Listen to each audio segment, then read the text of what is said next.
এখান থেকে আমাদের জার্নি স্টার্ট হয়েছিল সকালবেলায়, মর্নিং থেকে আমরা শুরু করলাম। তো অ্যাজ ইউজুয়াল ট্রেন তো যেতেই থাকছে, মানে এইটা নামার কিছুক্ষণ আগের ভিডিও। তারপরে তো বেশ এক্সাইটেড ছিলাম নামার জন্যে। যথারীতি নেমেও গেলাম। নেমে আমরা অ্যাকচুয়ালি গাড়ি আমাদের রাখা ছিল, সে গাড়ির উদ্দেশ্যে আমরা এগিয়ে চলেছি। চলো তোমরাও যেতে থাকো। তো চলো জলপাইগুড়ি নেমেও গেছি, জলপাইগুড়ি স্টেশন থেকে এবার গাড়িতে ওঠার পালা। গাড়িতে উঠে এবার এগিয়ে যাচ্ছি আমাদের মেন উদ্দেশ্যে। তো এই রাস্তায় যখনই আসি তখনই তো মনে হয় যে মানে কোথায় একটা বেশ সুন্দর সময় কাটাতে চলে এসেছি।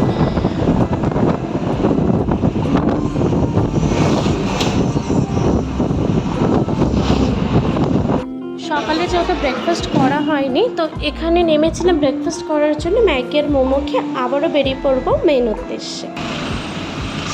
তোমার গাড়িতে সবই আছে, শুধু গানটাই কিন্তু এখন। এবারে সেই টানা রাস্তাটা শুরু হলো, যেখান থেকে মানে অনেকটা যেতে হবে এবং ভালোও লাগছিল যেতে। আর সত্যি যেতে ভালো, হ্যাঁ মাঝে মাঝে হয়তো যখন একেবারে মানে লাস্টের দিকে চলে এসেছিলো দুপুর পার করে, তখন হয়তো মনে হচ্ছিলো যে কখন পৌঁছাবো। তো আলটিমেটলি যেতে তো ভালোই লাগছিলো, ঠান্ডা ঠান্ডা আমেজ লাগছে আর এক্সাইটেডও ছিলাম দারুণভাবে। তো একটা শান্তি মতো লাগছিলো। চলো আর বেশি বকবক না করে চুপচাপে যেতে থাকি, তারপরে পৌঁছিয়ে হোটেলে গিয়ে আবারও কথা বলবো।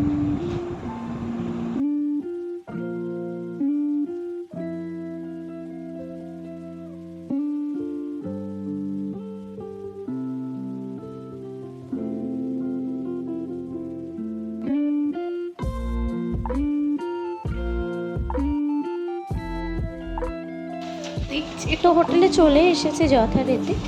এইবার রুম চেকিং করে ওরা কী সব ফর্মালিটিস করে তারপরে রুমে চলে এলাম। আর সামনে এত সুন্দর একটা ব্যালকনি, আর সেখান থেকে পাহাড়কে তো চোখের সামনে দেখতে পাচ্ছি বলে মানে আমি ভীষণ এক্সাইটেড ছিলাম যে এরকম রুম সামনাসামনি দেখবো বলে।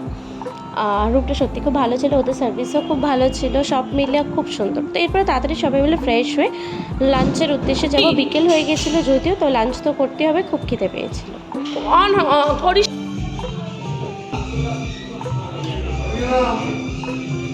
আর এরপরে রাত হয়েছে, রাতে আমি আর ভিডিও করিনি, টায়ার্ড ছিলাম, ঘুমিয়ে পড়েছিলাম। তো নেক্সট দিন মর্নিংয়ে গিয়ে এটা হলো আমাদের ব্যালকনি।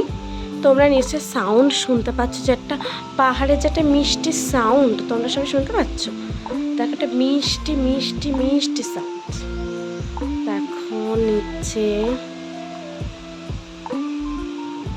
আর এটা হলো আমাদের রুম, আর ওই হলো আমি।